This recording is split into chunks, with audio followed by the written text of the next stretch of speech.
Good morning, everyone. The subcommittee will now come to order, and I recognize myself for 5 minutes for an opening statement. I'm pleased to welcome our sole witness today, the Inspector General of the Environmental Protection Agency, Sean O'Donnell. Mr. O'Donnell has held the position of Inspector General since early 2020 and is here to testify before this subcommittee on the spending and activities of the agency, especially those connected to the Infrastructure Investment and Jobs Act, or IIJA, and the misnamed Inflation Reduction Act, or IRA. For context, the Environmental Protection Agency's entire non-IIJA, non-IRA annual budget for fiscal year 2024 is $10.136 billion. This amount reflects an increase of 10.4% over EPA's fiscal year 2021 funding level of $9.085 billion. The IIJA alone provided EPA $60 billion over 5 fiscal years, or $12 million in annual appropriations to EPA. Not only was it the single largest appropriation ever provided to EPA, but it also more than doubled annual spending at the agency during the Biden-Harris administration. The IRA later came along and gave EPA another $41.5 billion in new and expanded programs at EPA. That's 2 bills, an additional $101.5 billion, and roughly 10 times the amount of money normally dropped off at EPA to spend.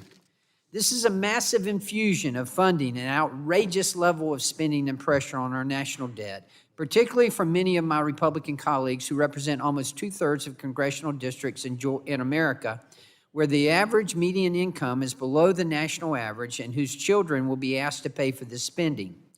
Regardless of if you voted for these bills, though, I hope you will agree with me that it is imperative that Congress conducts robust oversight of all this money given to EPA and the other agencies. It is the right thing to do. That said, I realize that there may be some limits on how much information the Inspector General has for us today and may be able to get for us in the future. Congress clearly directed his office to oversee IIJA funding and gave his office $53 million a year to do it. Unfortunately, IRA provided the IG no requirements to police that spending, and Congress has approved no funding to do it. Regardless, fulfilling these directives, or lack thereof, are dependent upon the willingness of EPA to allow real oversight to occur. The committee has had uneven results in its own investigating of these programs.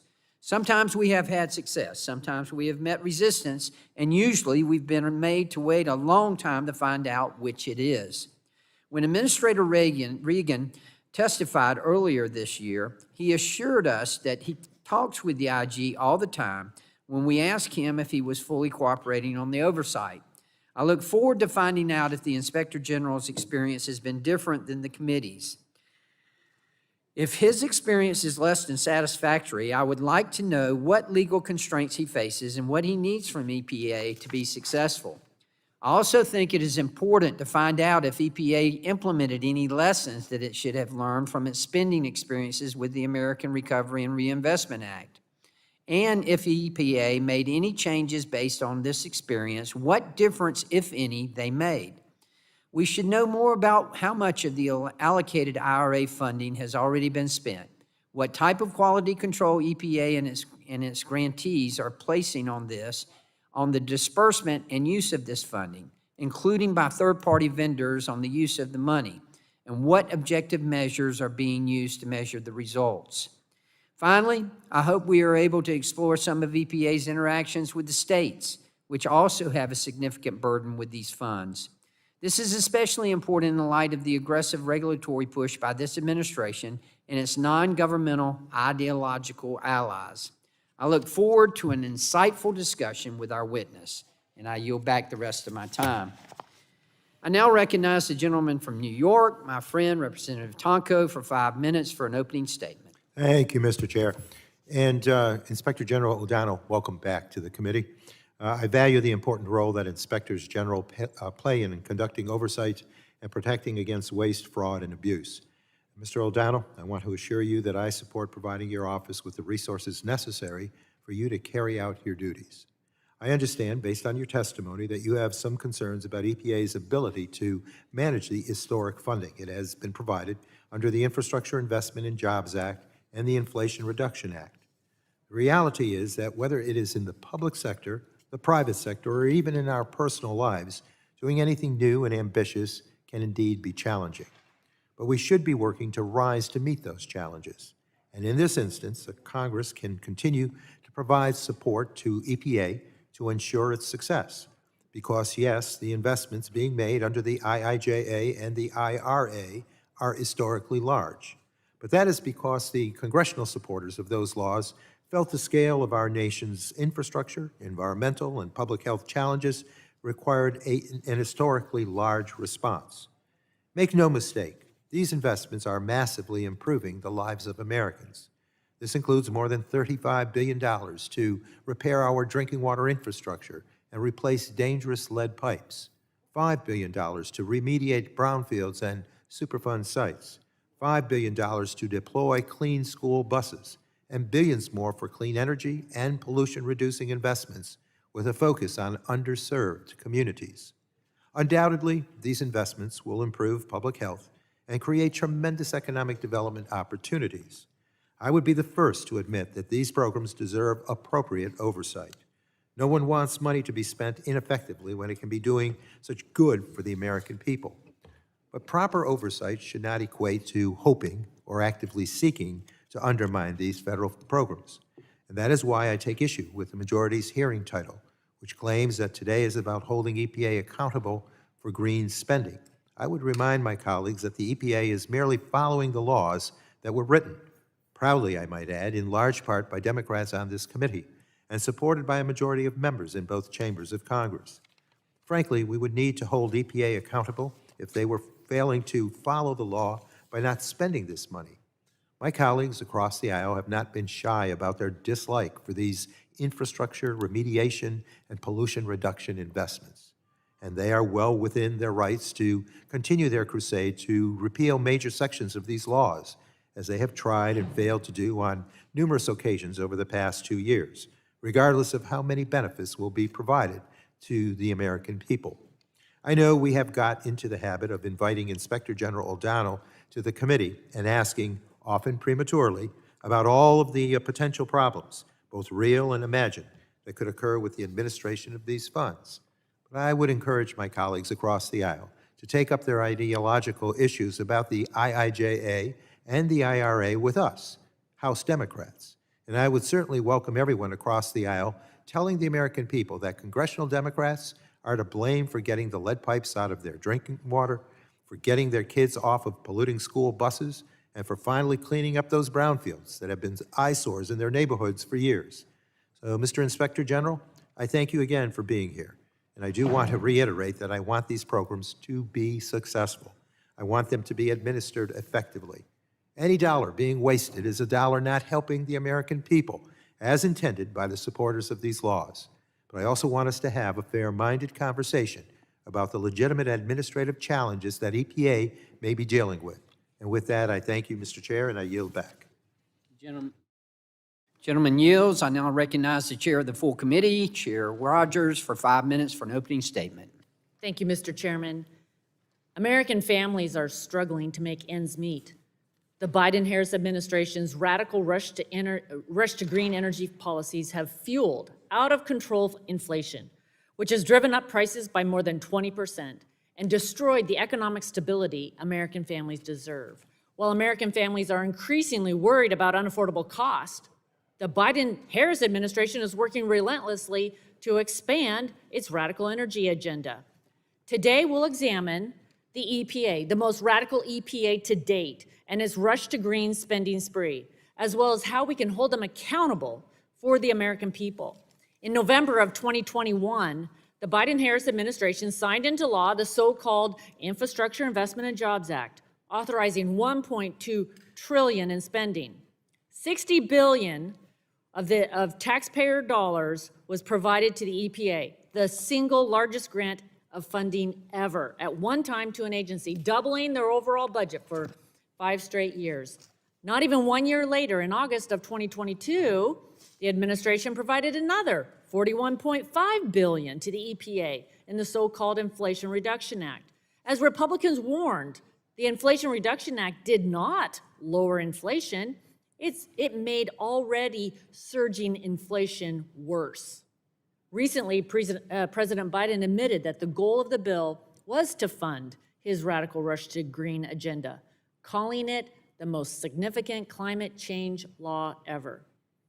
Spending at this pace and scale for any agency should raise concerns, but especially for an agency like EPA, with their known track record of waste, fraud, and abuse. 15 years ago, the Obama administration doled out $787 billion in taxpayer money to pay for a slew of programs and pet projects. The EPA was awarded at that time $7.2 billion, nearly doubling its budget at the time. Even at that level, the EPA was not able to responsibly manage the spending. The Inspector General at the time found funding that violated various federal requirements, poor guidance from the agency to states and recipients of the money, and problems with managing, monitoring, verifying where the money was being spent.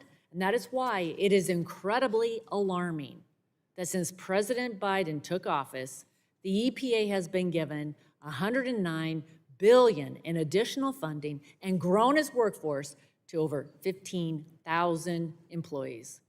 The amount of funding and scope of these laws demand consistent and rigorous oversight by Congress and independent bodies like the Inspector General, especially considering failures of the past. Anything less is a disservice to taxpayers. EPA cannot continue to fund the most radical parts of a rush to green agenda, one that puts America on a dangerous path, threatens our economic and national security, and enriches our adversaries like China. Take, for example, the EPA's Greenhouse Gas Reduction Fund, which is just a $27 billion slush fund of taxpayer money that is vulnerable to waste, fraud, and abuse. At an oversight subcommittee hearing we held earlier this year, the EPA could not confirm whether or not the Chinese Communist Party could receive money from this fund. Additionally, EPA has issued stringent and burdensome regulations on coal and natural gas-fired power plants, while also dragging their feet in processing carbon capture permits, which are needed to comply with these power plant regulations. EPA is imposing harsh government mandates and making it even harder for plants to adjust to the new rules. There's countless examples of EPA's radical rush to green spending and regulatory policies like these. It's troubling that the Inflation Reduction Act did not provide the Office of Inspector General, the office that ensures accountability and integrity at EPA, funding. No funding to conduct necessary oversight. In addition to greater accountability and transparency, the EPA also must return to its core statutory functions, which do not include undermining the economic prosperity of the United States or driving up costs across the board for Americans. Sunshine is the best disinfectant, and I look forward to shining the light on what's happening at the EPA during today's hearing. Thank you, and I yield back. Gentlelady yields back. The chair now, I will now recognize the ranking member of the full committee, my friend from New Jersey, Mr. Pallone, for 5 minutes for an opening statement. Thank you, Mr. Chairman. Democrats delivered historic wins for the American people last Congress by passing both the bipartisan infrastructure law and the Inflation Reduction Act, and these laws are creating hundreds of thousands of new good-paying jobs, cutting costs for working families, and strengthening America's energy independence by expanding homegrown clean energy. But that is not the story the Republicans will attempt to tell at today's hearing. Unfortunately, this hearing is another transparently political attempt to undermine the EPA and denounce so-called rush to green policies, under the guise of oversight. And time and again, Republicans have made clear that they're not interested in effective implementation of EPA programs or constructive oversight. Instead, they're fixated on undermining these laws as directed by Trump's Extreme Project 2025. Trump's Project 2025 is a manifesto that lays out a plan for consolidating power in the White House, gutting checks and balances, and eliminating the independence of our federal agencies like EPA. It specifically calls for repealing the Inflation Reduction Act, completely eliminating vital EPA offices, rescinding longstanding authorities that allow EPA to fulfill its mission, and undermining science by wholly dismantling the agency's independent scientific advisory boards. All in all, Trump's Project 2025 would politicize EPA and completely starve the agency of resources, making it nearly impossible for the agency to fulfill its mission of protecting public health and the environment. And my Republican colleagues have spent this entire Congress trying to implement Trump's Project 2025 plans. For example, H.R. 1, the Polluter Over Peoples Act, undercuts EPA's authority and aimed to fully repeal key EPA programs like the Greenhouse Gas Reduction Fund.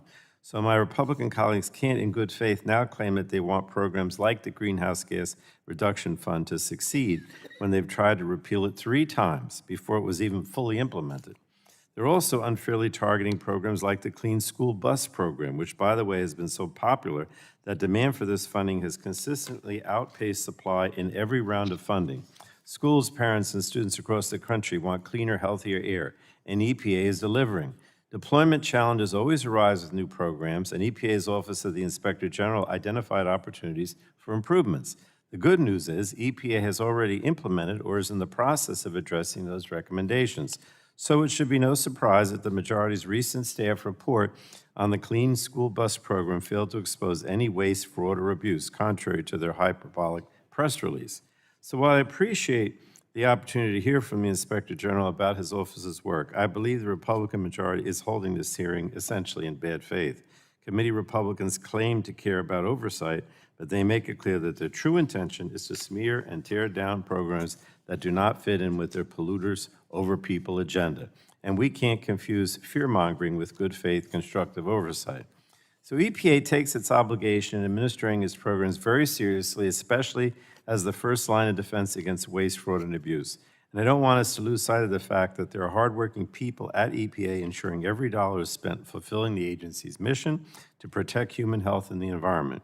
And throughout the Biden-Harris administration, EPA has consistently demonstrated a strong commitment to working with the OIG to improve programs and address concerns.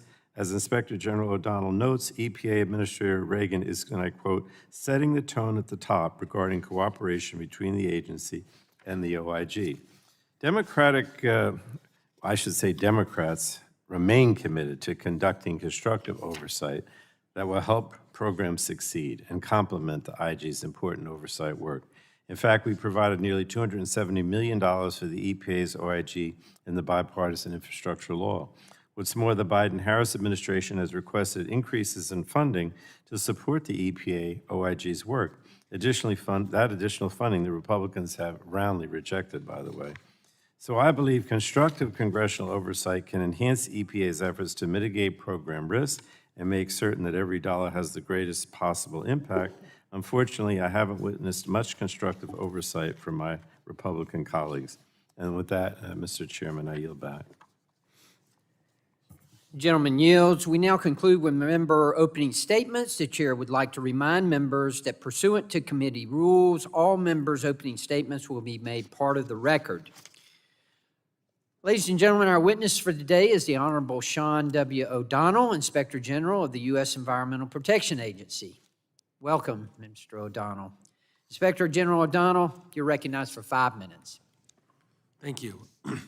Good morning, Chair Rogers, Chairman Carter, ranking members Pallone and Tonko, and members of the subcommittee. I'm Sean O'Donnell, the Inspector General of the U.S. Environmental Protection Agency. I would like to thank the committee for inviting me to testify about my office's oversight relating to the more than $100 billion that the Infrastructure Investment and Jobs Act and the Inflation Reduction Act appropriated to the EPA. Oversight is vital to ensuring the EPA and its grantees and contractors are responsible stewards of American tax dollars. With the resources Congress provided us for IIJA oversight, we have focused on fraud prevention, the strengthening of internal controls, and focused on the operations of IIJA programs. Thus far, we have identified at least 2 systemic issues, namely the use of data in managing grants and the operation of fraud prevention internal controls.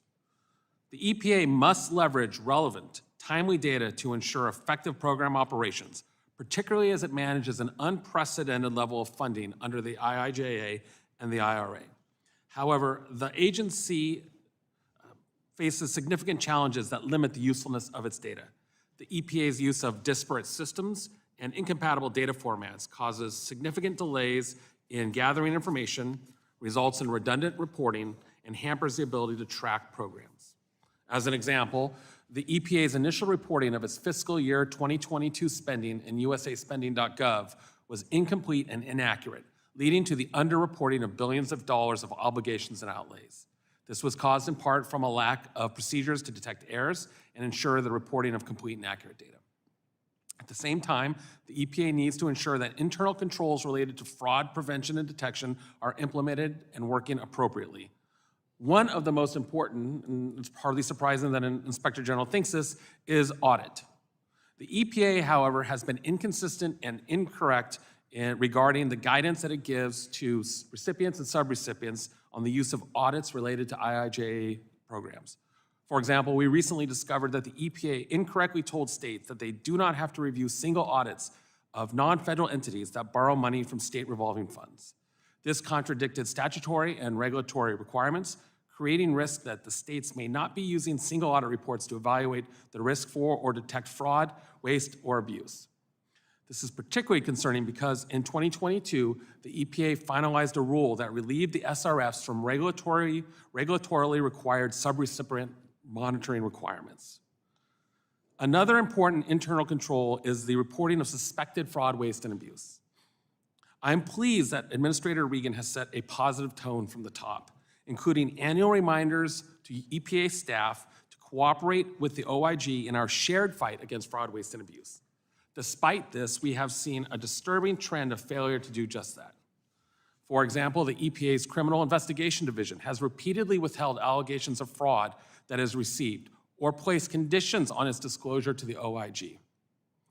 The EPA has continued to resist the OIG's important oversight role in protecting scientific integrity at the EPA.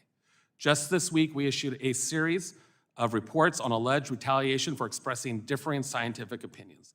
These reports underscore the indispensable role of the OIG in protecting scientific integrity.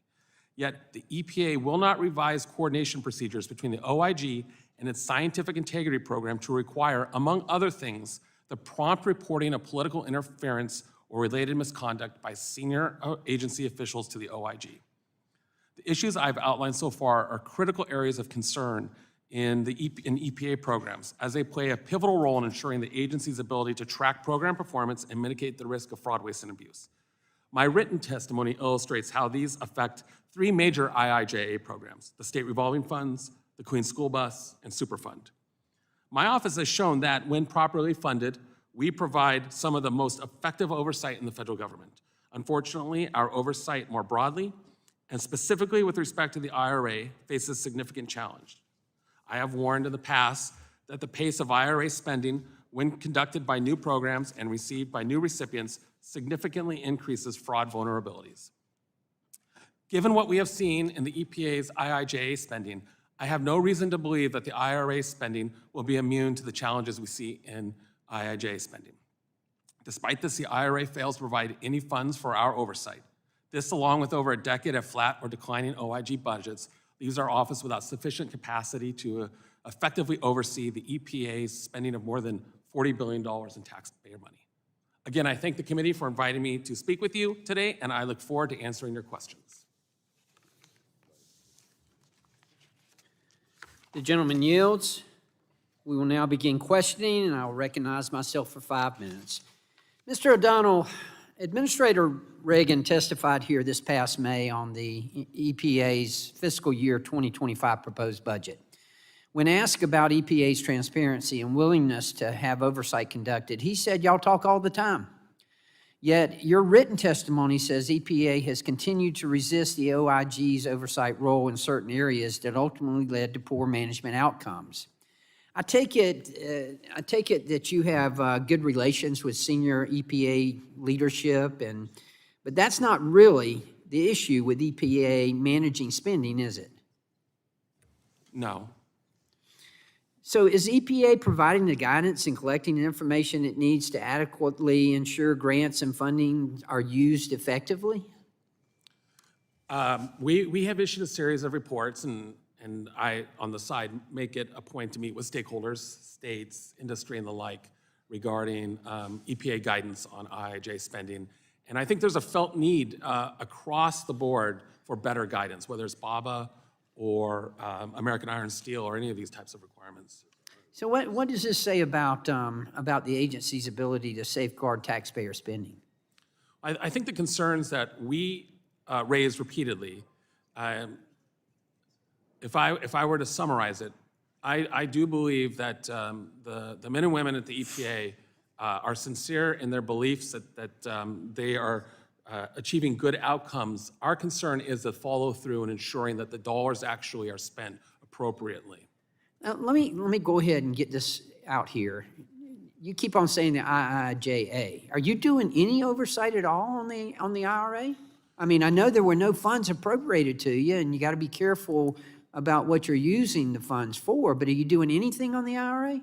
So I'd like to say first, and I know Representative Tonko mentioned it as well, we're fortunate. The EPA sees the value of effective oversight and has supported both our budget and reprogramming.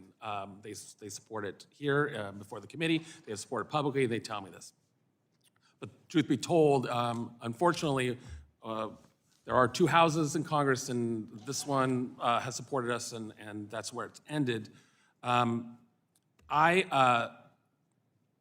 can say that we will do reactive work with respect to IRA, so criminal investigations, and we have some preliminary criminal investigations ongoing.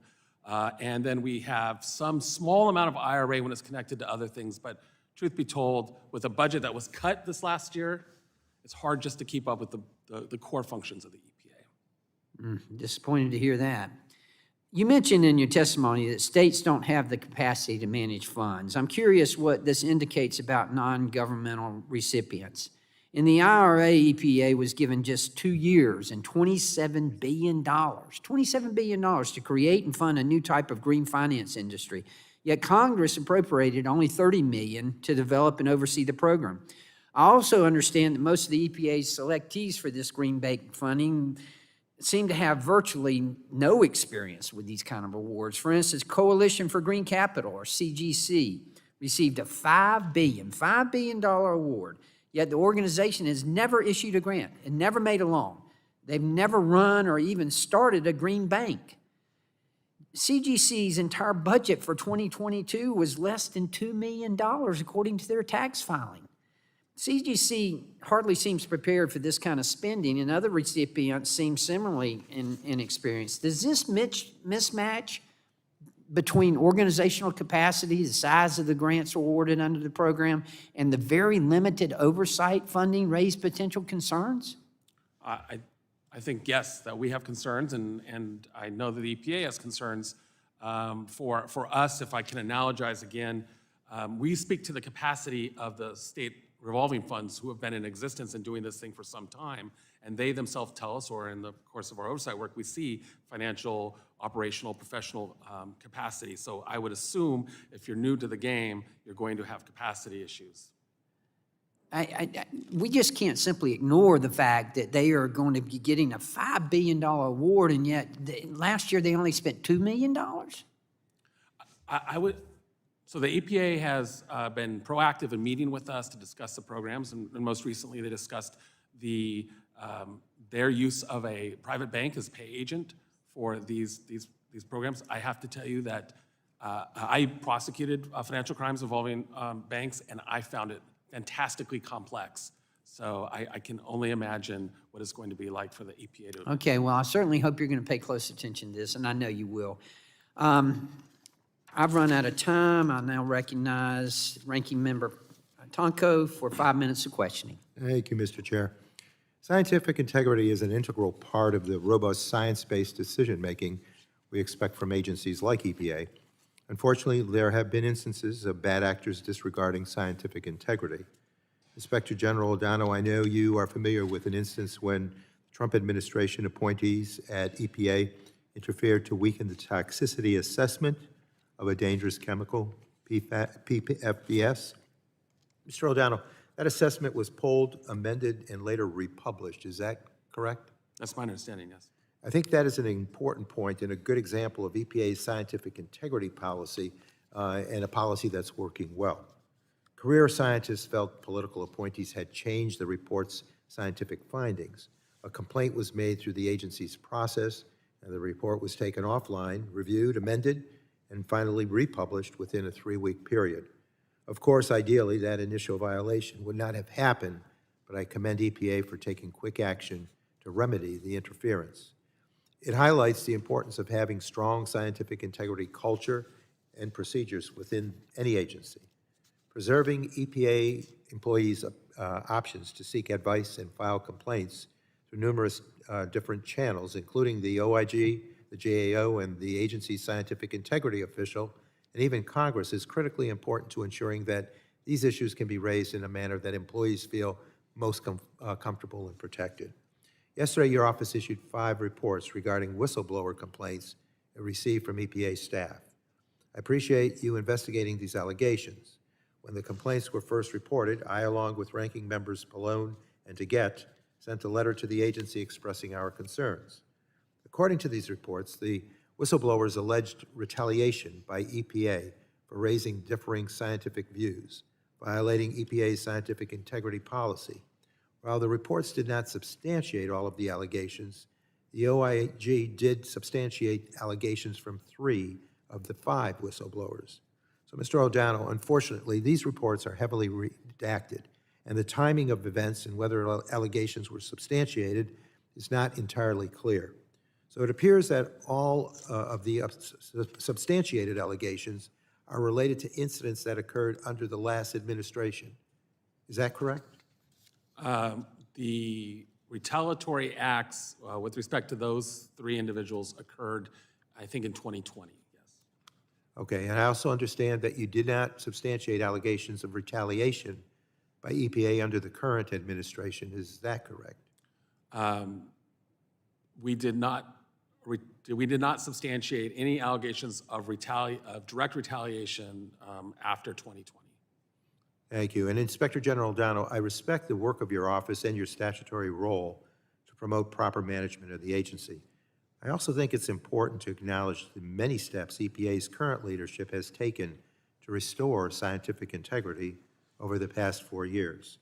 Specifically in the Office of Chemical Safety, this includes prioritizing more resources, securing more personnel, and creating a science policy advisor position. I will not suggest that every issue has been fully solved, but it is clear that this administration is indeed committed to making improvements and safeguarding scientific integrity. It is a stark contrast to the several instances of political interference that have been reported earlier under a different administration, specifically the Trump administration. So I thank you for your responses, and with that, Mr. Chair, I yield back. The gentleman yields. The chair now recognizes the gentleman from Alabama, Mr. Palmer, for 5 minutes of questioning. Thank the witness for being here. Mr. O'Donnell, you made a comment about EPA's criminal division. Will you be a little more specific about the issues there?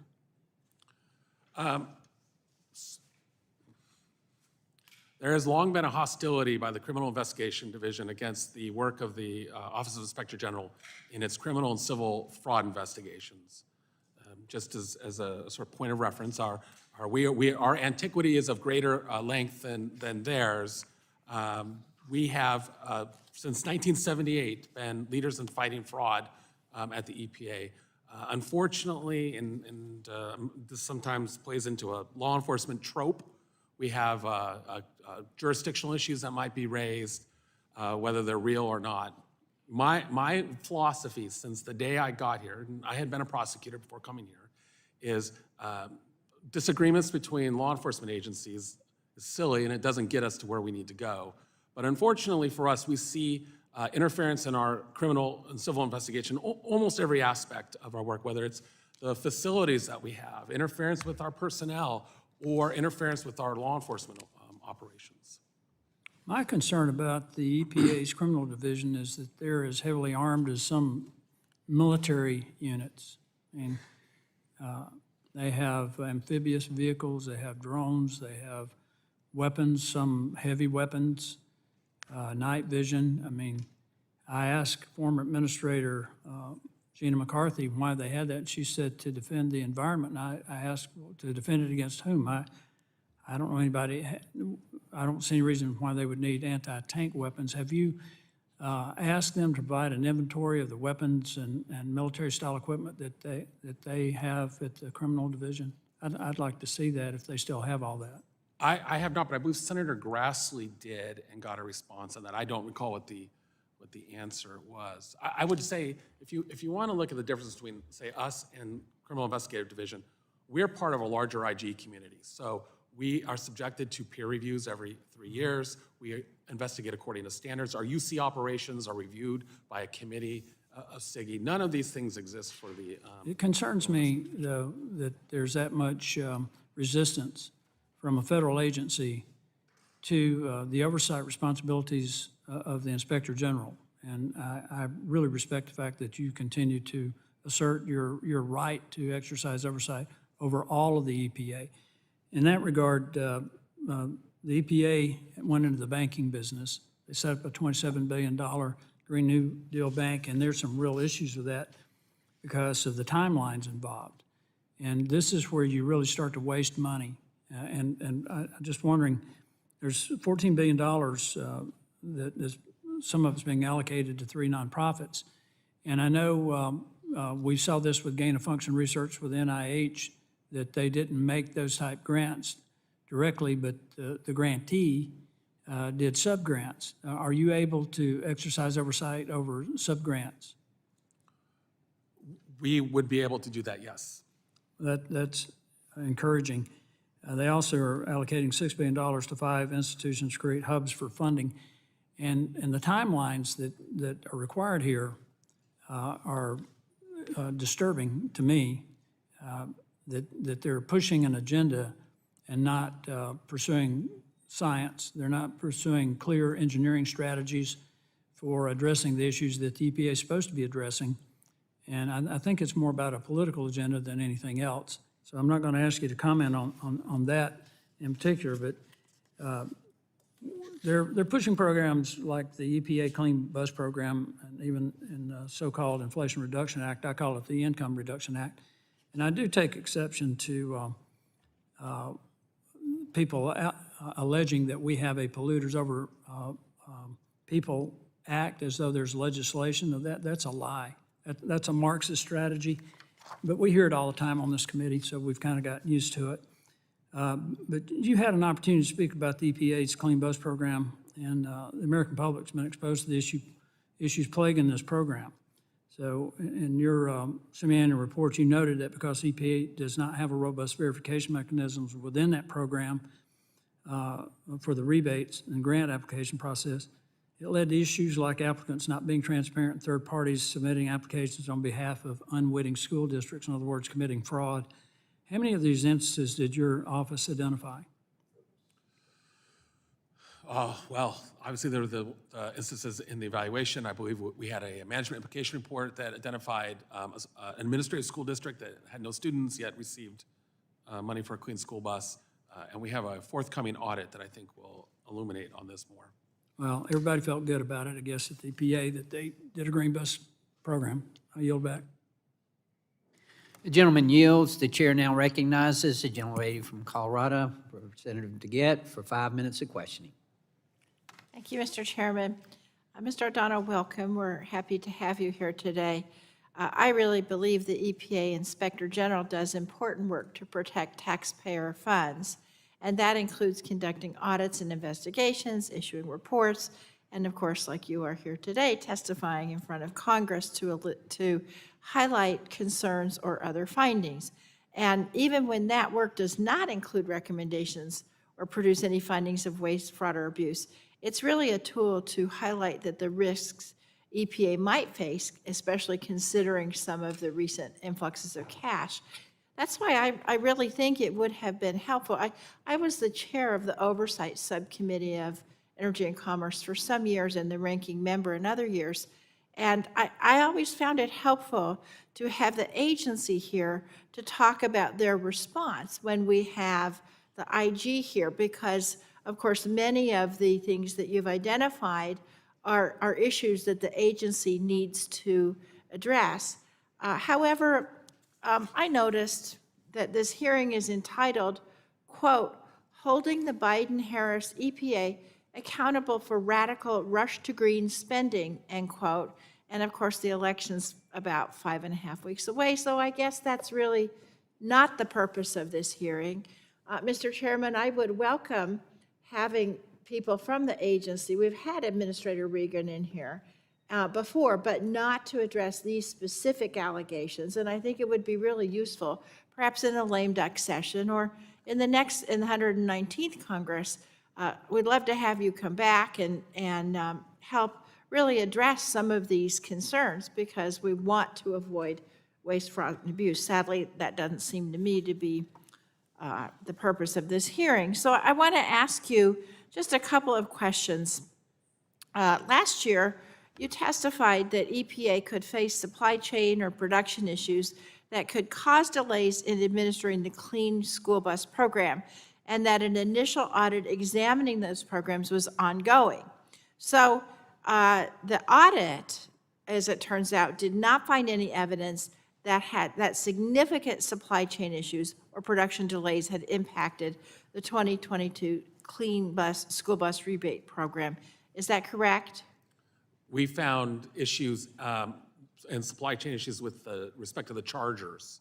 Okay, but page 5 of the 2023 audit says, quote, "There were no significant supply chain issues or production delays." Is that correct? For the buses, that's right. That's correct. Now, while the report mentioned the potential for other delays that were out of the scope of the audit, you made no recommendations related to supply chain issues or the production delays in your report after completing the audit. Is that correct? That's right.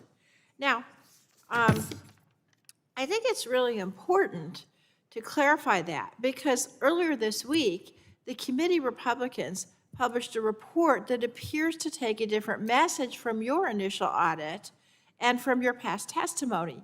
And so I just want this for the record, Mr. Chairman. In multiple OIG reports, the IG did not identify any waste, fraud, or abuse within the Clean School Bus Program. Apparently, committee Republicans appear to have misunderstood those reports, because they've spent months writing a report that's clearly meant to undermine the Clean School Bus Program and mislead the public about the findings in the reports. This is exactly what my Democratic colleagues and I were warning, Mr. O'Donnell, when you testified last year. So I just want to say the work that EPA OIG does is, as I said at the beginning, it's essential to constructive oversight of the EPA, but I really think it's important not to misconstrue the agency's testimony. And one thing that you said I'm concerned about, and I think we need to investigate further, is this lack of coordination with the criminal division. I don't know about that, and so, Mr. Chairman, again, perhaps we can have somebody come in and talk to us about that coordination and see what the agency's perspective is. Again, thank you for coming today, such that it is. I look forward to continuing to work with you in the future, and I yield back. The gentlelady yields back. The chair now recognizes the gentleman from Pennsylvania, Dr. Joyce, for 5 minutes of questioning. Thank you, Mr. Chairman. First, I want to thank you, Chairman Carter, for holding today's hearing, and you, Mr. O'Donnell, for testifying on the critical issue of oversight of potential waste at the EPA. During the Biden-Harris administration, the EPA's budget has grown from a little over $9 billion to $10.1 billion, an increase of 10% in just 4 years. On top of this, the IIJA and the IRA greatly increased the resources that EPA has to distribute. The IIJA gave the EPA $60 billion in taxpayers' money over 5 years. And that was the single largest appropriation for EPA ever. The IRA followed with allocating EPA $41.5 billion of taxpayers' money to distribute over 10 years. The EPA is already struggling with managing the large influx of funding for existing programs like the state revolving funds, let alone the entirely new programs for which the EPA has no experience, and even the recipients may have no experience. Given the vast amount of funds that the EPA has now been flooded with, it is critical that there is strong oversight. Quite honestly, your job got tougher. The IG's office at the EPA needs to be active and aggressive in attacking abuse and fraud. Mr. O'Donnell, would you elaborate on the challenges that the EPA faces to safeguard the taxpayers' money? I think you've heard from the agency on personnel issues, and it's an issue that we often find is there's a shortage of workforce for the purposes of grant management, data management. In your office, do you have workforce issues right now? In my office, you talk about how the EPA's budget has increased by 10%. My office since 2011 has decreased by perhaps 20%. Are there open positions in your office for the oversight that we all know is necessary? Only to fill people who have left. We've had to shrink our workforce, our core workforce, over the last year. Mr. O'Donnell, we've already discussed the Greenhouse Gas Reduction Fund. Do you have confidence based on your experience with other established programs that the EPA has the data and the experience to monitor this massive spending? I think I have concerns about it. Those concerns I think the EPA has as well, given the breadth and the scope of and the complexity. I cannot say enough about how complex these programs are going to be. It is as if the agency is funding an investment bank that will do equity, it'll do fixed income, it will do complex financial transactions. As I said yesterday, the agency was kind enough to give us a presentation on how they'll use a private bank. Should the agency be an investment bank? I'm perplexed by that response. Well, it is, I think it's unusual. I think it's more than unusual. I think we should be looking at this quite seriously, as these are taxpayer dollars that need to be used in a really judicious manner to be able to understand, and your responsibilities are to make sure that those guardrails are in place to see that there is a responsible stewardship of those taxpayer dollars. In your talk, in your testimony about the general resistance of EPA to bring examples of waste and fraud to your attention, can you elaborate on this and what it means for holding recipients accountable? We have had instances where the EPA is aware of attempts to defraud them or actually defraud them, and instead of bringing those to our attention, they ignore them or will wait for many months, and in doing so, really undermine our ability to refer a criminal or civil case. How do you get that line of communication so there's not long time gaps before this is brought to your attention, these months that you're talking about? It's got to be a cultural thing at the EPA that their first. Can you change that culture at the EPA from your leadership? Do you have the capabilities of doing that? We try. We have a program to reward agency whistleblowers who identify waste, fraud, and abuse that we actually can recover. Are there examples where these whistleblowers have stepped forward and then you've had to take the necessary steps? We have not yet paid anyone out. I'm waiting to, but we have not. No one has come to us yet. My time is expiring, but I do have a request that the follow-up occurs, that when there are these cases that occur, when whistleblowers, when your internal guardrails come into play, because yet they're not, would you please let this committee know? Because I think it's important because of the significant funds that are now turned into the EPA's hands because of the taxpayer dollars, which have now been transferred to the EPA. We need to make sure that waste, fraud, and abuse is not rampant. Mr. Chairman, my time has expired, and I thank you for being here today. The gentleman yields back. The chair now recognizes the gentleman from Maryland, Representative Sarbanes, for 5 minutes of questioning. Thanks, Mr. Chairman. Thank you, Mr. O'Donnell, for being here. You said a moment again, I think you've been emphasizing that, this is complex. And it reminded me of this quote from President Kennedy when he said, We do things not because they are easy, but because they are hard, because that goal will serve to organize and measure the best of our energies and skills, because that challenge is one that we are willing to accept, that we are unwilling to postpone, and one we intend to win. So I would put this effort in that category, trying to do hard things because they make a difference and they'll take us to a different level. Safe, reliable drinking water is a fundamental right. Unfortunately, our nation's drinking water infrastructure is aging and underfunded. This means frequent leaks, potential drinking water contamination, and inefficient water management, which can drive up families' utility bills and threaten public health. IIJA, as we've discussed, is investing $50 billion to improve our nation's water infrastructure, long overdue down payment, helping communities make needed improvements to their water systems, create good-paying jobs, put money back into Americans' pockets. It's largely allocated, as we know, through the state revolving funds, or SRFs. You recently issued a management implication report on SRFs that said, quote, states may voluntarily conduct annual independent audits, end quote, of drinking water SRFs, but are not required to do so. The report also says states that do not perform voluntary audits are subject to periodic EPA OIG audits. While I understand the majority of states do in fact perform voluntary audits, some don't. My question is, are you performing periodic audits of drinking water SRFs for states that are not performing voluntary annual audits? My office has not done that probably for 15 years. How long?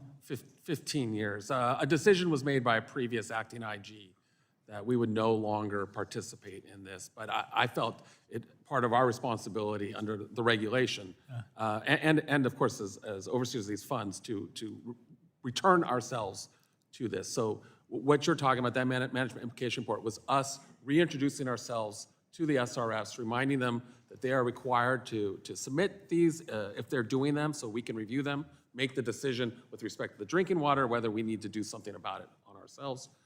And then that management implication report is, if you will, the result of that request. How many could actually get us? And it was both clean water and drinking water. How many could respond to us? We're all, including EPA, obviously committed to ensuring that this critical investment is getting to the communities who need it, and the benefit of using the SRFs to administer the funds is that it leverages EPA's decades of experience. While a mature program even isn't immune from waste, fraud, and abuse, the Drinking Water SRF has a track record as an effective funding mechanism for critical water infrastructure projects. It has been successful in offering low-interest loans and other financial assistance tools that allow communities to tackle large-scale projects. To that end, IIJA also provided $15 billion in dedicated funding to identify and replace lead service lines distributed through the Drinking Water SRF. The lead funding included in IIJA provides a historic opportunity to help communities get the lead out once and for all. For the first time, America's Water Infrastructure Act of 2018 required EPA to gather information about lead service lines. This information allowed EPA to allocate funds based on the estimated need to replace lead pipes rather than on the overall water infrastructure needs of a state. Your office also issued a management alert about the lead service line allocations to states, and I understand an audit related to that alert is still being conducted. Can you give us an update on when we can expect the evaluation? I believe the draft report is with the agency, so probably in the next 60 days. Next 30 to 60 days. Okay. We know there's no safe level of lead and that exposure is preventable. Far too many Americans have been and continue to be exposed to toxic lead from their pipes. Democrats and the Biden-Harris administration are committed to providing communities the tools and resources needed to remove all lead pipes once and for all. While many communities lack comprehensive inventories, water systems have been working to fill those gaps, and this crucial funding can be used to support those efforts. In the meantime, EPA has mechanisms in place like reallocations that can be used if states do not have enough eligible projects. However, based on the many estimates that have been published, I imagine the need is great, and in fact, more resources will be required to address this problem. I yield back, Mr. Chairman. The gentleman yields. The chair now recognizes the chair of the full committee, Representative McMorris Rogers, for 5 minutes of questioning. Mr. O'Donnell, welcome back to the committee. The scale and pace of new spending for the EPA only underscores our concerns about their ability to effectively manage this spending. You've indicated that EPA is not collecting the right information. Last year, you testified that EPA lacks an internal audit function. To your knowledge, has EPA taken steps to establish an internal audit function since last year? I'm not aware of any steps that they are taking at this point. I've introduced legislation to set up a pilot internal audit function by requiring EPA to provide for an independent audit of EPA's activities and spending, including grants for its Clean Air Act activities. 18 state attorney generals came out in support of the Audit Act, and I'd like to submit a letter of support for the record. Without objection. From your experience, Mr. O'Donnell, do you think EPA conducting internal audits would improve transparency and help protect taxpayer interest? I think it would be an incredible tool to assist management in making good decisions and be able to track the performance of their programs. Thank you. As a follow-up to some of the questions related to the $27 billion so-called National Clean Investment Fund, and that is being managed like an investment fund. Is the person in charge of managing this a banker, or do they have any kind of financial experience? There are people there who I believe are, I don't know their status at the EPA, but have had some experience in investment banking. There are a couple. Okay, we'll keep looking into that. The committee highlighted numerous concerns about the Clean School Bus Program in the report released earlier this week. Without objection, I'd like to enter that into the record. Without objection. In December of 2022, your office reported that potential delays in utilities constructing charging stations could limit recipient school districts' ability to have their buses up and running in a timely manner. Your report also noted, quote, the impact of utility issues on the program will not be fully known until the 2022 selectees close out their rebates, and that's not scheduled until October of 24.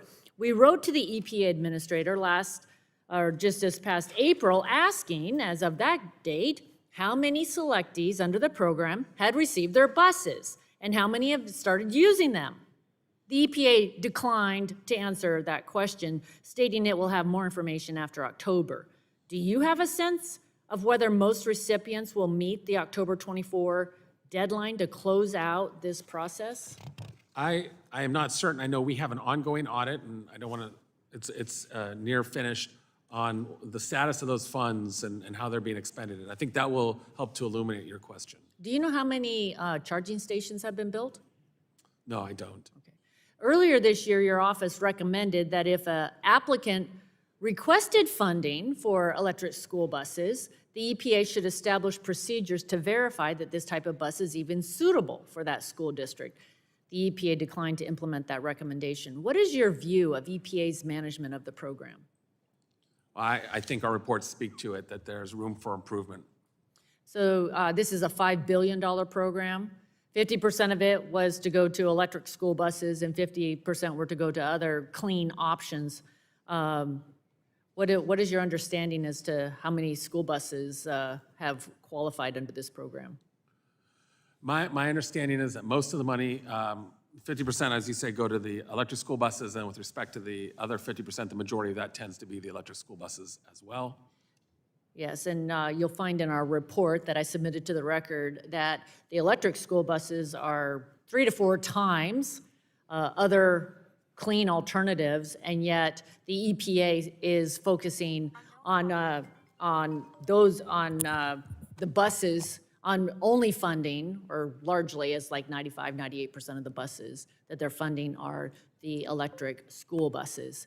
We're also having challenges manufacturing those buses or having charging stations that are actually available to the school districts.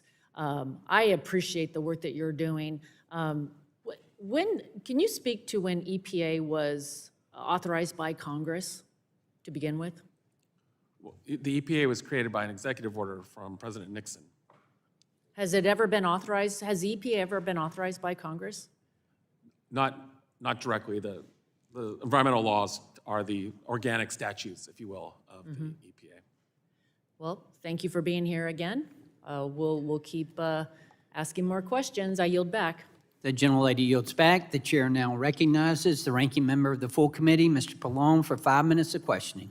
Thank you, Mr. Chairman. I want to thank the Inspector General for testifying, and I appreciate your years of oversight work, particularly on the Superfund sites. Ensuring programs benefits from constructive oversight should be a bipartisan goal, but unfortunately, Republicans have taken a different path as Congress, engaging in political theater to undermine critical Inflation Reduction Act programs that they opposed, even as these same programs are benefiting their districts. And frankly, this partisanship is not based on reality. After all, many programs are just getting off the ground and funds are just starting to flow in some cases. But let me get the question. Inspector General O'Donnell, yes or no, to date, have you issued any reports that found waste, fraud, abuse in the Inflation Reduction Act programs? No. I think we've only issued one, but no, not in that one. Oh, you mean you've only issued one report? One report, that's But nothing that indicates waste, fraud, or abuse so far, correct? in reports, that's right. Okay. Now, I wanted to, obviously I support the funding that the OIG uses to conduct oversight, and I support your work, but what I don't want to see, as I've mentioned, is the politicization of oversight to attack programs such as the Greenhouse Gas Reduction Fund, the Environmental Justice Grants programs. These are things that my Republican colleagues simply don't like, and so they say, well, they're not being conducted properly. But the politicization of EPA oversight is of concern because we saw the same thing during the last administration, during the Trump administration. In 2019, this committee received a 7-day letter from your office about a senior Trump political appointee who was obstructing OIG oversight by refusing to cooperate with an OIG investigation as required by law and EPA policy. And my understanding is that these 7-day letters are one of the most powerful tools that Congress gave to inspector generals to draw attention to flagrant problems at an agency that created a risk of waste or fraud or abuse. So let me ask you, Inspector General O'Donnell, have you issued any 7-day letters since January 2021? Yes or no? No. Okay. But like you said, they're so rare that Right. I don't think anyone has issued one since then, any IG. Well, that's good, but what I think it shows you that under the Democrats, we're not politicizing the OIG like the Republicans did under President Trump. What is your threshold to consider using or issuing a 7-day letter, if I could ask? What's the threshold?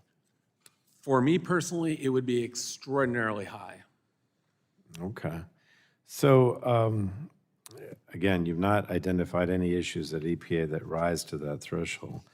I think the problem I have, and I always go back to this playbook, Trump's Project 2025, that would, in my opinion, reinvigorate these previous attempts to politicize the EPA, eliminate the independence of the EPA, starve it of resources, eliminate programs that do not support Republicans' agenda.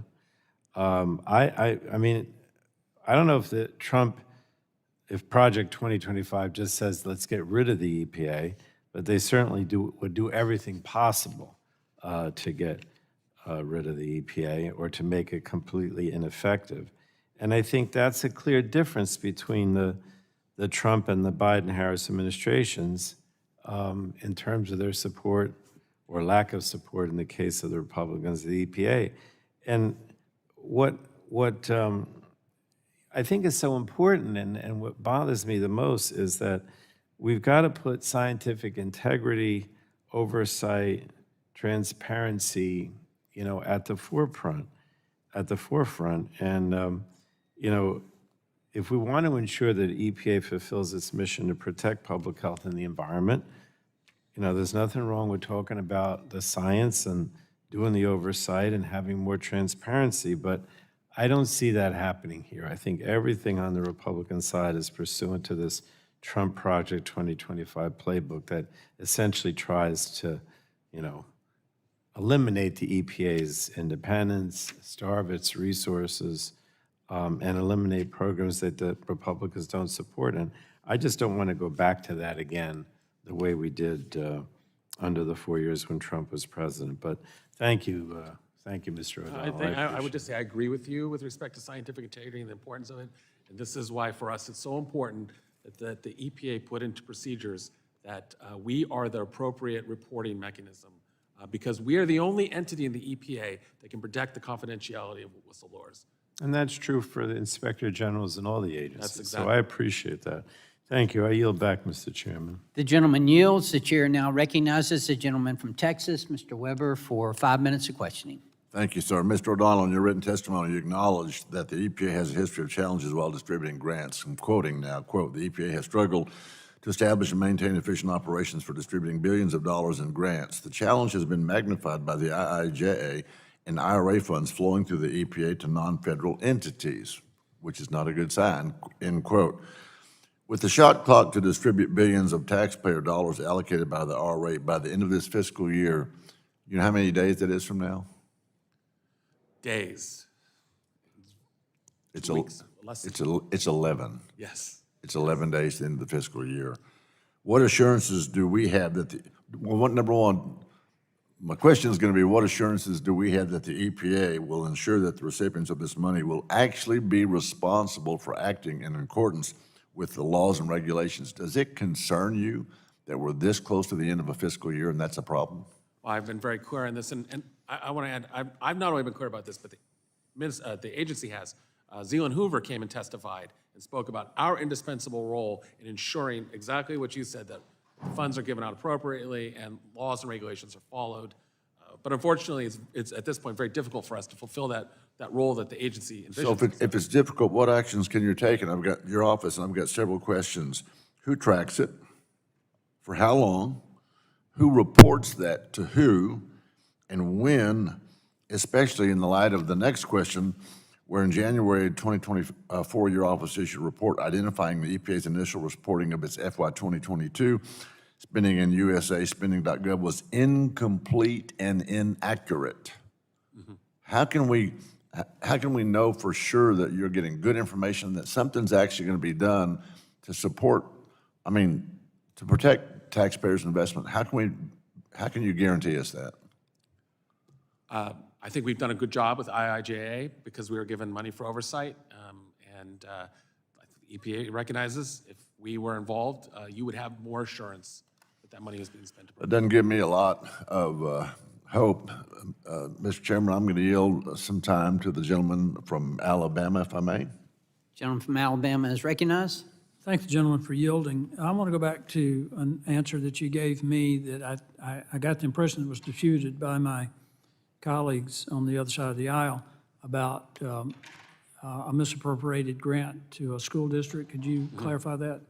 Yes. So in our management implication report, we talk about a school district that was an administrative entity, and we could determine this through open source information, and they received money to buy a clean school bus, but they don't have any students. They don't report having any students. Okay, and do you have any instances where applicants being awarded funding despite violating the program requirements in the application?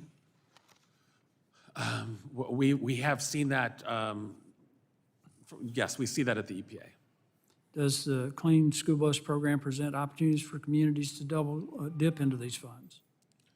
That is something that we are concerned about. I think that a forthcoming audit will be a starting point for us. Okay, I think it's important to find out who the individual is who's managing this investment bank for the EPA and as to whether or not they have banking experience. I know Mr. Hoover came in and testified, but he has a double major in political science, peace, war, and defense, which he may be pretty good at managing his personal finances, but I have some questions about whether or not he can manage a $27 billion Green New Deal investment bank. So I just think that this is something extremely important to the American people. We can argue about the science. We can argue about whether or not it's politics, it's climate politics or climate science. I tend to think it's climate political science, honestly. And we're going in the wrong direction, but that's an issue for another day. I do appreciate the gentleman yielding time to me, and I yield back to the gentleman from Texas. Thank the gentleman, and continuing what the ranking member was insinuating. In fact, no, he wasn't implying, he was stating that, Republicans want to do away with the EPA and they don't care about all this stuff and blah, blah, blah, blah, blah. But the point of the matter is, we're talking about taxpayer money here. And so because if we're making sure that when you've got a report from the EPA in 2022 that's inaccurate and incomplete, and we have a problem with that, and the other side has a problem with us wanting to make sure that taxpayer dollars are being spent what they were meant for and efficiently and effectively and as reasonably as possible, call us guilty as charged. We're looking out for taxpayers. Mr. Chairman, I yield back. Gentleman yields. The chair now recognizes Representative Clark for 5 minutes of questioning. Good morning, and thank you, Chairman Carter and Ranking Member Tonko, for holding this hearing today. And I thank Inspector General O'Donnell for being here to testify. Exhaust from diesel-burning school buses poses serious threats to the health of children, bus drivers, and surrounding communities. This pollution has been linked to asthma, cancer, and cognitive development impacts. Through the bipartisan infrastructure law, House Democrats delivered a historic $5 billion to EPA for the deployment of zero and low emission school buses to address this alarming threat to public health. Your office recently released a report on the Clean School Bus Program titled, "The EPA Needs to Improve Internal Controls for Selecting Recipients of Clean School Bus Program Funds." I was initially concerned by the title of the report, but was pleased to discover that the EPA met 6 out of 7 of the requirements. You made 4 recommendations, 3 of which EPA agreed with and has taken action to address. And I'd like to get some clarity on your 4th recommendation, that the EPA should establish procedures to verify the zero-emission school buses are suitable for applicants. In EPA's response to your recommendations on suitability, EPA stated that fleet owners are best positioned to know their own unique needs. That sounds reasonable to me. The schools and school administrators in my district definitely understand the needs of the community better than someone far removed from the students they serve. And Congress was clear in the law about who is eligible to receive funding and what technology is eligible to receive funding. This concept of suitability does not appear. Inspector General, can you please point to where you found language requiring that the EPA verify that zero-emission school buses are suitable for applicants in the statute? I seem to recall there is a requirement that suitability be consideration for a grant under the program. Well, I want to thank you for that, but I'll tell you, it's not in the statute.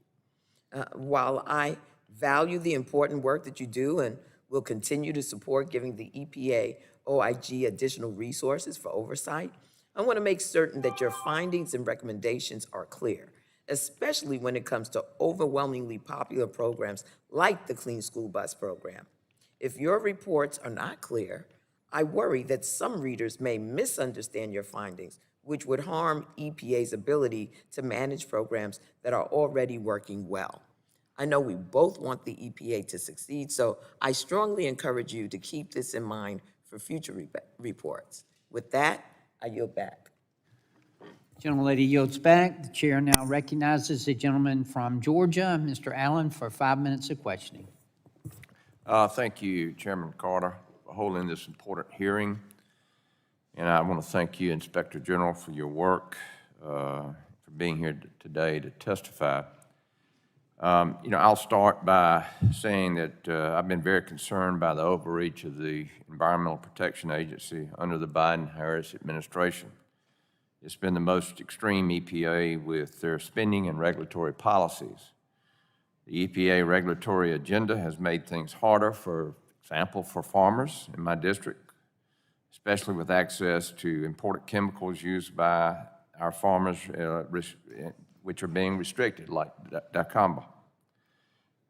Additionally, the emission rule for heavy-duty vehicles and the final rule to designate FOA and FOAS and the 2 common PFAS substances as hazardous materials under the Comprehensive Environmental Response, Compensation, and Liability Act hamstrings my farmers who are trying to feed and clothe our nation. This brings up questions regarding the scientific decisions the EPA makes. And I bring this up, we've got one of the finest research universities in the country there in Athens, Georgia. And, they're doing research every day to provide us with the most efficient, most abundant food supply in the world. A lot of talent there. And the EPA is being funded far beyond what we're funding research universities. But what I'm hearing is, and I'm hearing this, is that the EPA can't recruit the talent to actually know the science behind these things. Obviously, we're sitting here today. We are in the last 365 days, we've run up about $2.4 trillion more in debt. And, we can't continue that. And so we're saying, hey, where's the money going here? And what is the expertise? I mean, we hear all these statistics. Where's the actual scientific data by actual trained researchers? I mean, people who have the credentials to do the research in this. We're a nation governed by laws, not by unelected bureaucrats. This administration's EPA has made much of promoting its scientific integrity policy, but a true defense of robust, unbiased scientific assessments and conclusions, which I support, is different than using political science to deflect poor statutory compliance achieved with similar resources as other administrations. Please speak about your recent findings on EPA's scientific integrity policy and the Biden EPA forwarding compliant identities to senior career managers as well as the manager named in the complaint. Our reports note that managers, and truth be told, I know that this can seem like a partisan volleyball, but all of this occurred with respect to the career staff at the GS 15 level and below, but after the complaints were filed, those were circulated among the staff, and I have to tell you, as a matter of best practice, that has a real chilling effect on the willingness of whistleblowers, subsequent whistleblowers, to come forward, which is why we raised it in our reports. Why has the agency resisted OIG oversight on this policy, including report claims of retaliation, retribution, or reprisal? I don't know why. Why has EPA delay corrective actions of scientific integrity activities? I don't know why.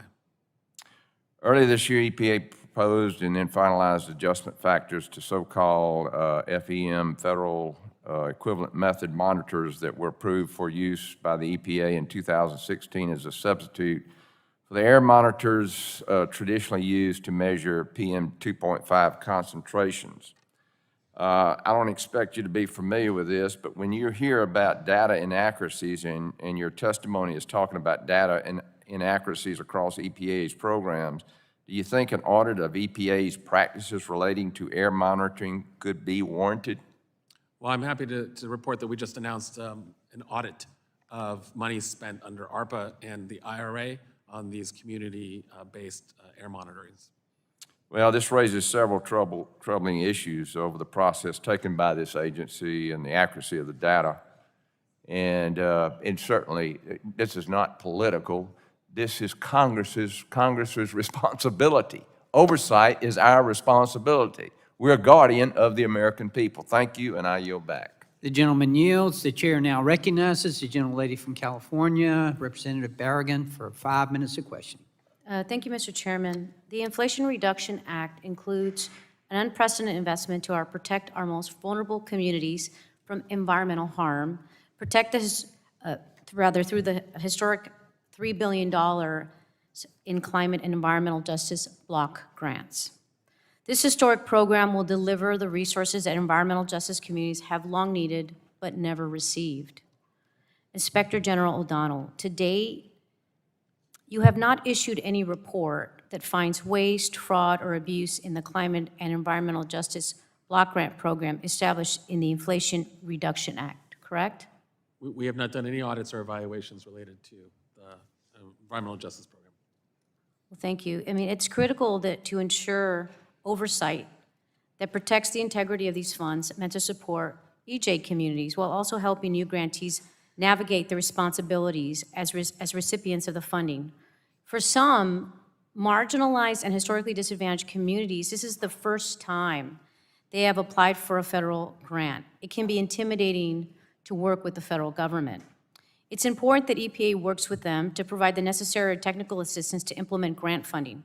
It's also important to make certain that as oversight is conducted, these communities are not unintentionally stigmatized or discouraged from seeking federal assistance they need and are eligible to receive. Mr. O'Donnell, what steps are you taking to ensure that your efforts to provide oversight do not unintentionally discourage low-income communities and communities of color from seeking federal assistance from the Inflation Reduction Act programs or future Justice 40 investments made by Congress? So for us, and I think this is in line with what you were saying, when we look at the dollars spent, our focus isn't on the recipient. It's not on that applicant. It's on the beneficiaries. We want to make sure, and I think this is a matter of environmental justice, that the recipients pass through that money and that the beneficiaries are the ones, those communities are the ones that receive the benefit. Yeah, but are you taking any steps to make it less intimidating for some, maybe who are working with the federal government for the first time? Well, we wouldn't facilitate the application for a loan or those sorts of things. We, of course, encourage the agency to have strong internal controls with respect to this. I think the agency is mindful of the concerns that you've raised, but I'd let them speak to that. Well, thank you. I think constructive oversight is key to ensuring programs succeed, and it's important for us to make sure that this oversight of EPA's programs is proportional to the size and the capacity of the recipient organizations, especially nonprofits or small cities with maybe less experience in federal funding. Mr. O'Donnell, in the audits you plan to conduct on the Inflation Reduction Act programs, will you assess how effectively EPA provides technical assistance to recipient organizations in Justice 40 communities to ensure they have the tools they need to manage and implement their grants? So I don't know that we have that specific audit, but something we'd be interested in. And I want to add to my previous, if you will, one thing that we do, that we continue to do, even though we're not funded, is we do a great deal of outreach to recipients and communities to try and, in an appropriate, clear language way, explain to them what the red flags are for fraud indicators, and kind of put a personal face on the OIG. Okay, is there any follow-up that's done to make sure the implementation of the grant is done as it should be done, or any tools that they're given, technical assistance? Well, that would be an important part of our work, grant closeout and the like. Okay, thank you. Now, unfortunately, my Republican colleagues have spent this entire Congress searching for any reason to justify cuts to investments in environmental justice communities. Constructive oversight can help these programs succeed and mitigate identified risks, but what committee Republicans have done for the last 2 years has been more about obstructing progress than effective oversight. I urge my colleagues to support and protect these historic investments in environmental justice communities instead of relentlessly attacking them. We should be focused on ensuring these programs fulfill their promise, not trying to limit EPA's ability to deliver results. And I can tell you that, there's been conversation about taxpayer-funded dollars, and this is really about helping communities. It's about making sure that they can move toward getting cleaner air and getting the resources that they need. And I think even in red parts of this country and in Republican areas, they would appreciate that cleaner air, cleaner ability to breathe, the better ability to breathe, because that's not a Democrat or Republican issue, and I think this really is something we should continue to work on together so that we can provide this progress. Thank you so much, and I yield back. The gentlelady yields back. The chair now recognizes the gentlelady from Iowa, Dr. Miller Meeks, for 5 minutes of questioning. Thank you, Mr. Chairman, and I want to thank our witness for testifying before the committee today. This November will mark 3 years since the Infrastructure Investment and Jobs Act was signed into law. The supplemental appropriations under the IIJA doubled EPA's typical appropriations for each year of the 5-year funding period. The IRA, which just turned 2 years old, appropriated over $41 billion to the EPA over a decade, with massive funding levels going to ill-defined programs such as the Greenhouse Gas Reduction Fund and environmental justice block grants, as we just heard. The administration and my Democrat colleagues are throwing a lot of money towards so-called energy transition without a real sense of how these programs and the EPA's regulatory actions will impact economic well-being and net global emissions. For example, the EPA is trying to force closure of existing power plants with the Clean Power Plan 2.0 rule without a subsequent plan in place to meet growing electricity demand, especially with AI and data centers coming on board. While Iowa is powered by 60% renewable energy and we are a net energy exporter of clean energy, it's important to remember that nationwide, coal and natural gas are still 60% of our nation's electricity generation, and globally, 600,000 people die of heat or cold, the vast majority of cold from not having affordable energy for their homes. So we risk creating energy poverty. So I think it's important that we are accounting for where these billions of dollars are going and if the funds are actually helping to improve the environment and address the increasing energy demand. Mr. O'Donnell, what's the status of your IIJA oversight plan? And do you have future work planned for IIJA oversight beyond what's described in the latest oversight plan? We take seriously the requirement that we keep Congress and the administrator currently and fully informed. Plans are malleable, they grow. So what we try and focus on is what we're going to do as far as specific projects for 1 year, and then we look on the out years and talk about general areas. And I think with respect to our plan, we've talked about things like grant closeout and the like. And the status is on track or? Oh, yes, behind? yes. Thank you. And if I may, just very quickly, and I've done a disservice to my evaluators. When we publish a report, it goes through a very rigorous review and quality assurance process. So when our reports say something is this or that, I have unimpeachable confidence in that. So. Thank you. On December 7th, 2022, the OIG published a review of 28 prior reports on EPA's use of $7.2 billion under the American Recovery and Reinvestment Act of 2009. In it, the OIG reported on 3 lessons that the EPA should consider to mitigate risks and reduce the likelihood of fraud, waste, and abuse of IIJA funds. What are those 3 factors? Oh, boy. I don't recall. Yeah, we'll get back to you on that one. Well, I'm surprised you can't recall, but my follow-up question was going to be, how is the EPA following those recommendations? But if you're not aware of what those recommendations are, that's a little bit... I remember some of them. I don't want to remember all. That's a little bit problematic. So what level of confidence should Congress have in the agency's ability to handle such a significant amount of money and requirements, including from the additional items in the IIJA and IRA? So we are in the process of planning a follow-up to that to see where they have, how they have responded from that roll-up into 2 or 3 years into the program. It's not very confidence-inspiring that you don't know what the recommendations were. Is the EPA's data management proficiency a challenge in managing the new grant programs created through the IIJA or the IRA? Yes, that has been we have identified that as a top management challenge to the EPA. And do you have a plan for how to meet that management challenge? Yes, we have ongoing oversight work in that area. Right. Thank you very much. I yield back. Gentlelady yields back. Before you yield back, can you yield me some time? Yes, sir. More than happy to yield. Thank you. Let me ask you something. Earlier, Representative Palmer asked you about subgrants, and Representative Berrigan also touched on this. How far do you follow the money? Do you follow it all the way until it's spent? I mean, does the EPA have to give a grantee permission to give a subgrant? I believe that's part of in the terms and conditions of the grant. There will be the notion of a subrecipient. So when they propose their program for a grant, does it include that we're going to give a sub-grant to this person or to this? Well, it depends on the program. You know, for us, I think this is in the context of, one was in the context of, I think, the TikToks that the EPA calls them, and for earlier discussions, it was with respect to the SRFs, Okay, which by their nature have subrecipients. right. And I thank the lady for yielding, and I yield back. the gentlelady yields back. Is she ready? The chair now recognizes the gentlelady from Illinois, Representative Schakowsky, for 5 minutes of questioning. Thank you, Mr. Chairman.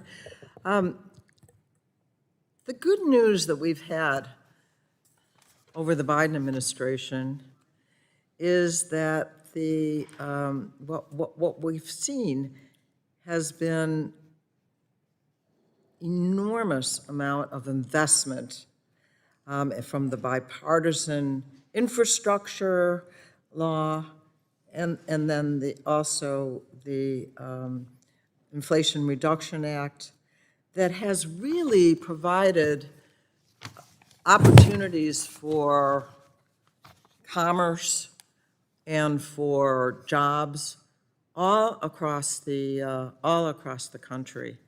And it seems to me that that has been a big benefit for the environment and, as I say, for workers and for business. So I wanted to ask Mr. O'Donnell, have you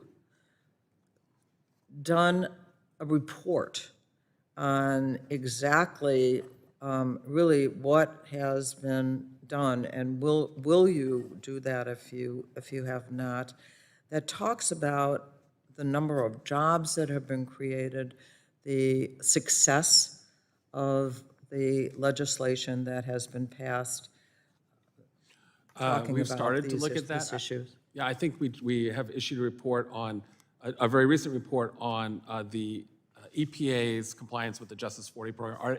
Are they meeting the goals of that program, along the lines of what you said? And we found that they are meeting the goals of that program, overstating the benefits slightly, but they are meeting the goals. And we will continue to do that as this money progresses out.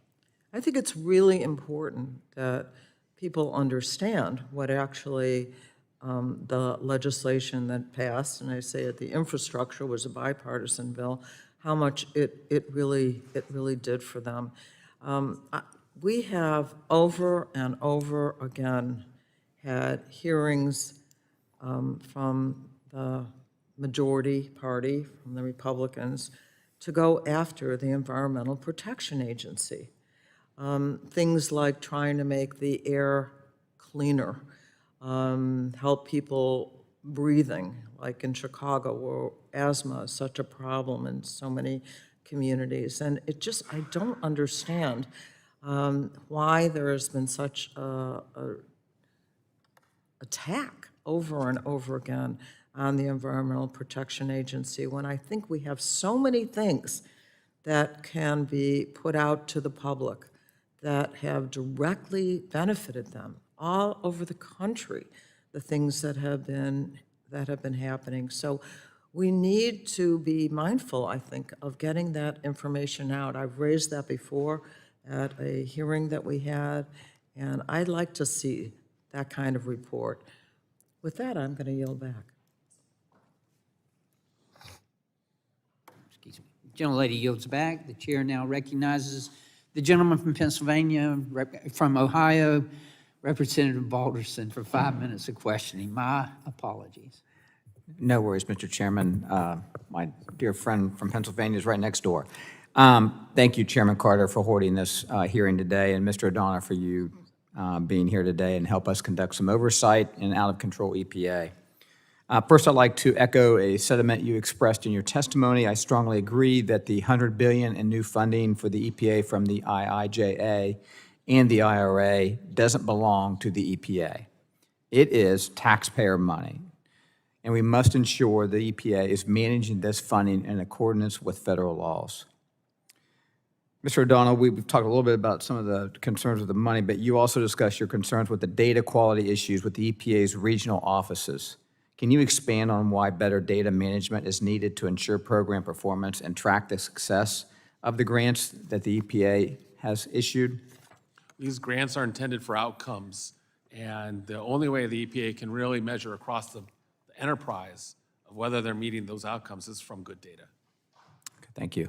In your response to your whistleblower report that was issued this week, the EPA said, since day one, the Biden-Harris administration has restored scientific integrity as the cornerstone of its work to protect public health and the environment, including reinstating key whistleblower protections that empower employees to share their own differing scientific opinions. It's my understanding that your report found that many of these retaliatory actions occurred in 2021 and 2022. So, would you agree with the statement from the EPA? I think I've read that statement one time.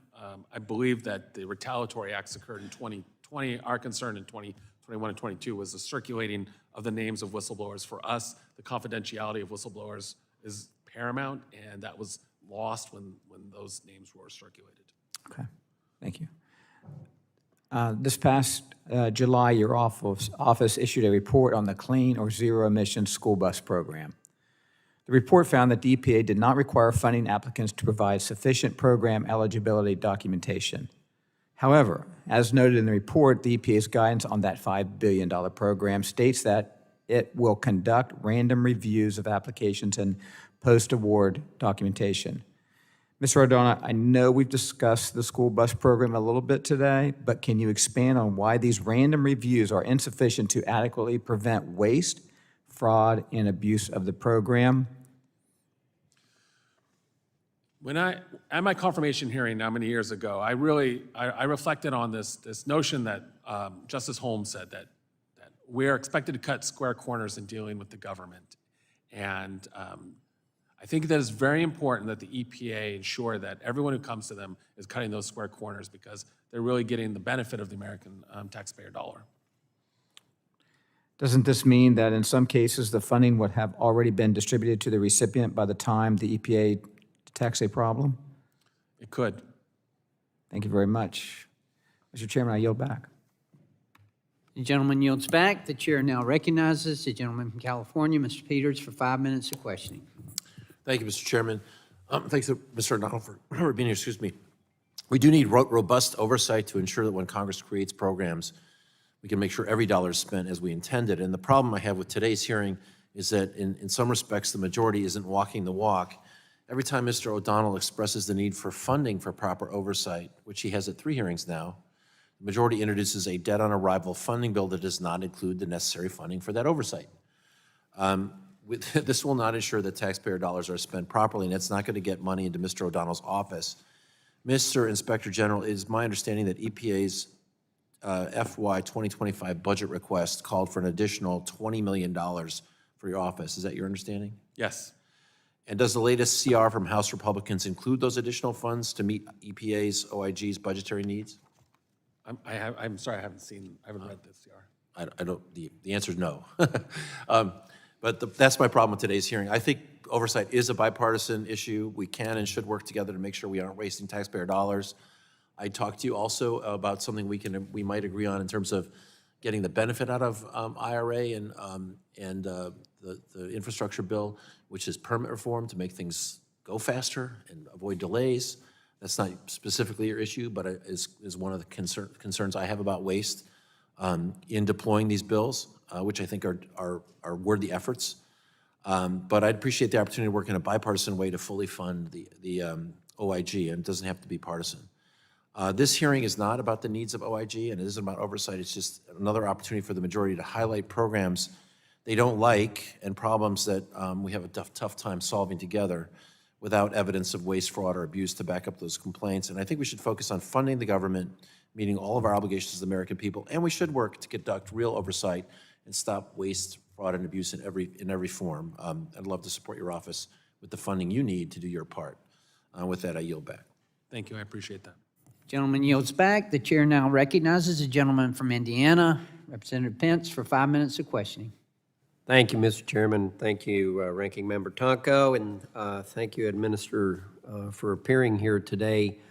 Back in a former life, I was Chief Deputy Commissioner of the Indiana Department of Environmental Management, and that was a long time ago, and the dollars were much, much less than they are now. I've been raising alarms about the impacts of this administration rush to electrify our transportation and manufacturing industry. I've hosted probably about 8 roundtables back in Indiana. I have the state of Indiana sitting there, utilities, research universities, Purdue, Vincennes, parking and mobility experts and charging station developers that have told me about lessons learned, where they were at, the grants they were applying for, the monies that the state has received. In these roundtables, I've recently heard some troubling stories about the current state of the green transition. I'll get into that in a second. Recently, the governor of Indiana, Eric Holcomb, said, let's invest in innovation. Let's not set goals that are out of reach. I'll continue to advocate for more investment, like we're doing here in the state of Indiana, to embrace alternative resources. So we're pro moving forward with all of the above. Inspector General, in your written testimony, and I quote, you said, in my previous testimony, I warned of some of the risks that managing such a massive influx of resources create. And then just a second ago, Chairman Carter asked you how it's going on the follow-up and seeing how this money is used. And then when I walked in here, you said something, and I really didn't hear it, but I think the gist was you're operating at a loss because the demand is far exceeds what you're supposed to inspect, regulate, oversee. I'm here to share with you today that the state of Indiana, they got enormous sums of money in 2021, and they can't do it.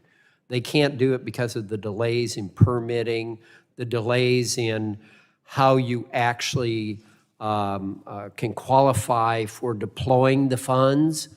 There are companies that have set up, they're ready to do these things regardless of what it is, develop alternative. I have heavy duty Cummins Engine Companies in my hometown, which the EPA has been very generous with.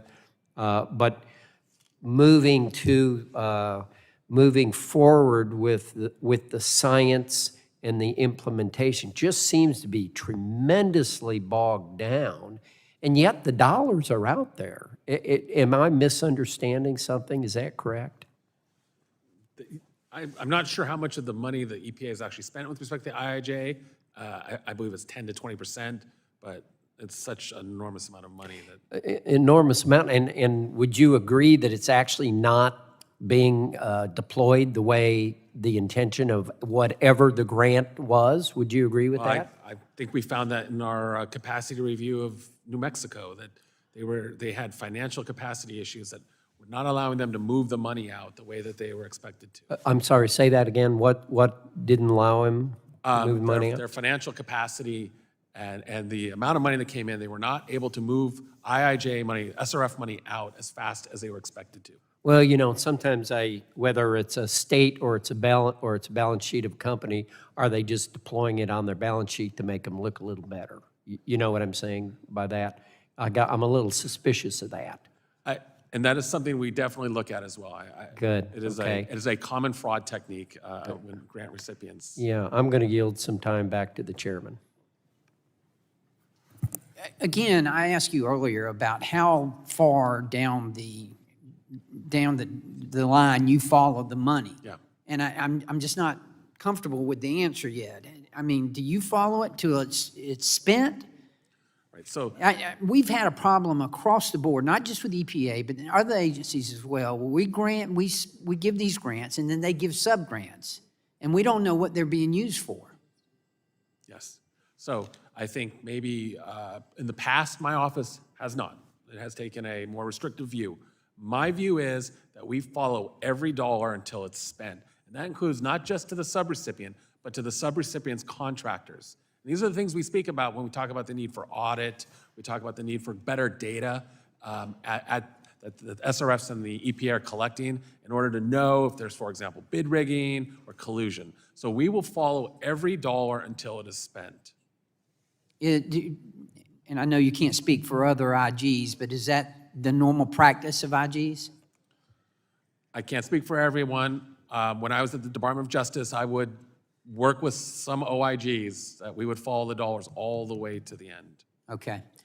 All right, the gentleman yields back. And the chair now recognizes the gentleman from Texas, Representative Crenshaw, for 5 minutes of questioning. Thank you to the chair. Thank you for helping me out as I run from another committee. Mr. O'Donnell, we're obviously very worried about EPA's management of roughly $100 billion in U.S. taxpayer funds received through the Infrastructure Investment and Jobs Act and the deceptively labeled Inflation Reduction Act. Of all the dubious programs, and there are many, one of the most concerning is the $30 billion for the EPA Greenhouse Gas Reduction Fund and Environmental Justice Block Grants, which funnels taxpayer funding directly to radical environmental groups. And shockingly, I say that with extreme sarcasm, some of these pass-throughs who are receiving IRA funding have direct ties to other organizations such as the Indigenous Environmental Network, which was responsible for the violent and illegal protests of the Dakota Access Pipeline. Moreover, many of these awarded IRA funds are directly connected to the Biden-Harris administration or other Democrat organizations. One example is David Hayes, a former special assistant to the president who now sits on the board of the Coalition for Green Capital, which received $5 billion in taxpayer money. It's hard not to read that and just, it's hard to read that and not be infuriated by what seems to be just overt corporate cronyism. And then we have to ask ourselves, what tangible benefits do Americans actually get for any of this? I mean, if you can tell me that we're going to get decades of reliable, abundant energy, clean, emission-free energy at a low cost, then you know what? That wouldn't be a terrible investment. But I'd say we're definitely not getting that. A lot of people are getting rich, but we're not getting that. They'll have you believe that these nonprofit groups are going to help prevent climate change, make our weather better, improve the environment. But the truth is EPA has little to any safeguards to ensure that this money is even spent appropriately. And you know, I have to point out, if we were serious about reducing climate change and we had to spend $100 billion on it, then I think we would direct that money to reduce emissions by providing baseload power, like new nuclear plants. It's unclear how much more gigawatts of energy we could build with $100 billion, maybe 10, maybe whatever the number is. It's definitely more than what we're going to be creating with all of these pass-through programs. And that's assuming that solar energy actually worked all the time. Of course it doesn't, because at night it just doesn't work. It's intermittent energy. So this is a very non-pragmatic approach to clean energy. Pointed that out a million times on this committee. And I appreciate the work you all are doing at your office. But without additional oversight, these funds just can't be efficiently managed. And based on your testimony, I think I'm concerned about the culture at the EPA, which seems to be pretty resistant to transparency overall. I'll just ask a general question, and in our limited time here, you've highlighted the unprecedented funding flowing through new programs created by the Inflation Reduction Act. Has the agency done enough to ensure that funds distributed through the Greenhouse Gas Reduction Fund are managed responsibly? Are you funded to do that? We are not funded to do that. The EPA has given us what they call gold standard meetings. We have met with them. I know that the agency is concerned about this. They have stated they're concerned, but they've also said that they're relying on us to make sure, they're relying on the OIG to make sure that these funds are expended appropriately, knowing that we aren't funded to do that. What mechanisms do you have to actually look at subcontractees? I've seen a list of contractors, which are just groups of nonprofits that then get to spend the money how they see fit in many cases. Do you really have the ability to audit some of these subcontracts? Yes, we can do that. But you just said you're not funded to do that. Well, so we can. We have the authorities to do it. Do we have the capacity to do it? No. Okay. And how much money would that take? I mean, they put $100 billion into this, but they didn't put a dime into additional oversight for it. How much money would it take to? I believe that, as we've said before, a fraction of a penny for every dollar that the EPA sends out would be sufficient for us. Okay. Well, there was a lot of dollars sent out. It's a lot of pennies. I mean, do you have concerns about potential for taxpayer funding going to Chinese solar component manufacturers, even though it's explicitly said they should be American-made, but the reality is the supply chain is largely held up by China? We have an abiding concern about the Buy America provisions across the board, including with respect to solar. Because, why do you have a concern about that? Well, in part, for me, it's always because there's a law that requires that these things be purchased from American sources. So, you know, there are, of course, concerns, national security concerns with respect to certain countries that manufacture it. I understand, but what are your concerns Oh, our about concern the is that provision? the EPA's guidance and oversight of these is quite poor. I mean, as I've said earlier, if you talk to stakeholders, they find the guidance so nebulous that they are deeply concerned that they are not complying with the BABA requirements, for example. That there's enough gray area in the guidance for people to come in and make money or to take over that industry, where they themselves, and I'm speaking from the manufacturers, have been pretty fastidious in trying to meet the spirit of BABA. So that's an example of where we have a concern. Because ultimately, we're the ones who will have to bring these cases to the Department of Justice to prosecute. Understood. I yield back. Thank you. The gentleman yields.